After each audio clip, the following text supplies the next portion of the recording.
Hey everyone, welcome to this summary of Upgrade Heroes, Forza Horizon 5's 22nd monthly content update. Playground has been on a roll with these updates lately, and the title alone of Upgrade Heroes definitely piqued my interest last month. Now that I've got the update here in front of me though, well, I've got some mixed feelings on this one. Before we dive into that though, let's take a look at our monthly playlist. For the overall rewards, we're looking at the Pagani Huayra for 80 points, and the new to the game FD Nissan Z, Chris Forsberg's new car. This makes it, I believe, only the second time we've ever seen a new car come to Horizon 5 through the 160 point series reward. So this one will be a little bit harder to get. Now, on the right side of the screen, we of course can see here that the Upgrade Heroes update is also the Donut Media Part 2 update, with the high-low cars. We'll talk more about those in a minute, but let's move into summer now, where we have, for 20 points, the AMG GT Black. One of the most requested cars on the forums, and a car I think a lot of people are going to be really happy to see here in-game. The Link & Co. 03 Plus returns for 40 points as well, and later in the season we've got a great pair of somewhat Japanesey kind of tuner-themed event labs, alongside some Japanese car rewards like the Hakosuka Skyline and S2000. You'll also see here that the new Donut Media story will apply to your points credits here this month, and in the Forzathon shop you can grab the LFA and the Vulcan AMR.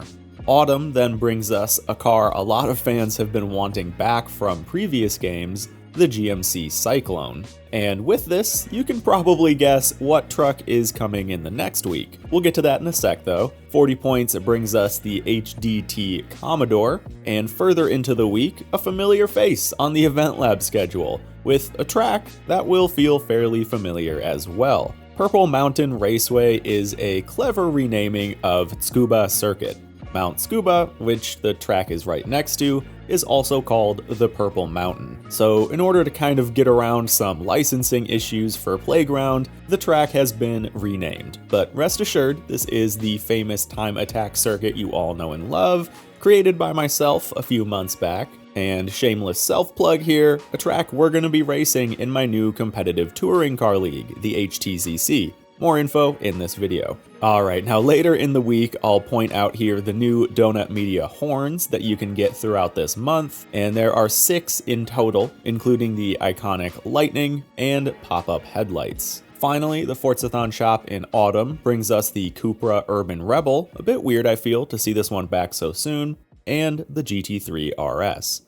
Moving into winter, surprise surprise, it's the GMC Typhoon coming back to Horizon for 20 points, alongside the Singer 911 for 40. We've got another great set of event labs from some more regulars in the scene, and further on you can see one of the returning Donut Media Forza Link rewards. To wrap up winter in the Forzathon shop, we've got the Koenigsegg Jesko and Holden Tirana. And finally, to finish off the playlist in spring, we have one of my favorite Mercedes coming back to the game, the SL65 for 20 points. And the Eagle Speedster is back at 40. This is a very Supra-themed week, with the Car Challenge having you drive the Mark IV, the Mark IV being a reward from a seasonal championship, and the Mark III being the featured car for the Photo Challenge. And for our last Forzathon shop of the month, we've got the 2000 GTR and Lotus Evija. So overall, through the playlist, we're only getting 2 new to Forza cars, Forsberg's new Z and the AMG GT Black,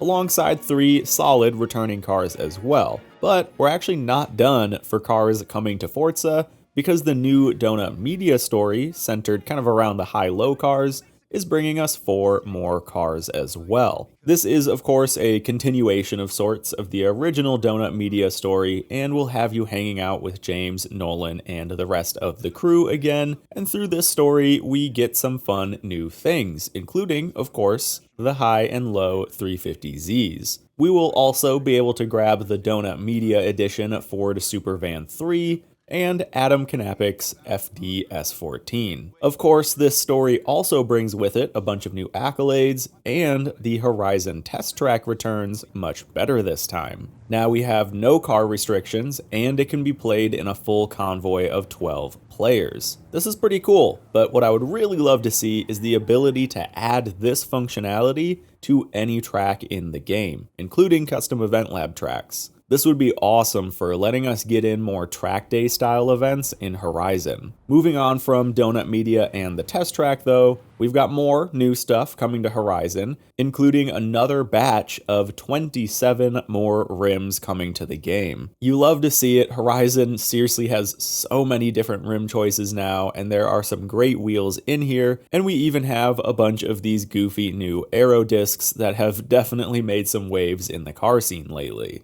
Now, that's just about everything for free content coming to Horizon 5, but interestingly enough, this month we are also getting a paid car pack DLC. For $5, players can get the 2023 Lotus Emira, 2022 Pagani Huayra R, Chris Forsberg's Altamaniac, a GTR-powered Nissan Altima, and the 2020 Celine Sport Truck XR Black Label. Again, these are all available in one $5 purchase, the Horizon Racing Car Pack.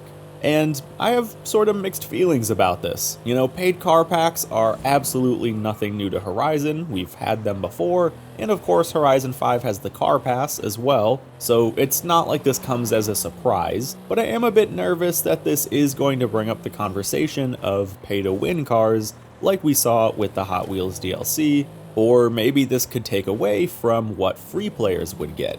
You know, it's worth bringing up that almost all the new cars we're getting are just new additions of already existing cars in-game. You know, we already have a 350Z, and we're just getting 2 more. We already have the new Z, and we're getting Chris Forsberg's. We already have an S14, and we're getting Adam Knapik's. And we already have the Supervan, we're just getting the Donut Media Edition. Pair that with some returning cars, and really the only truly new car model we're getting for free with the update is the AMG GT Black Series. But in contrast to that, we are in total technically getting 13 more cars in Horizon 5. 5 through the playlist, 4 through Donut Media, and 4 through the paid DLC.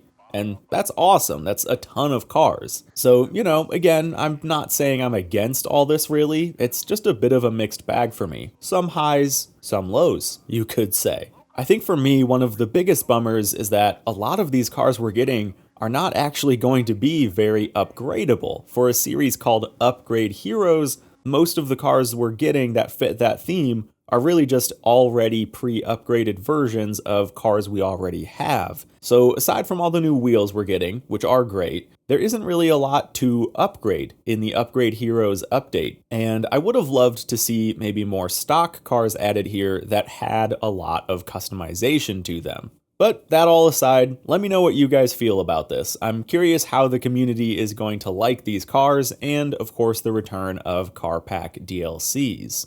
And now let's wrap up here with a couple more details about the update, including bug fixes, where finally the 350Z sound has been updated. This has been an issue, I think, since the launch of the game, where the 350Z sound was apparently swapped with the 03M5 audio, if I remember correctly. So that has apparently been fixed in time for some new Zs, and that's great. And finally, to wrap us up this month, let's look at the teaser for next month, which doesn't give us too much to go on. It looks like this update will be the Summer Party, and brings with it a new story and Summer Party makeover. So hopefully some good Evolving World stuff. And with that, that's just about a full summary of the Series 22 update. Again, really curious to hear all your thoughts on all the new cars this month, and thanks for watching. I'll see you in the next video.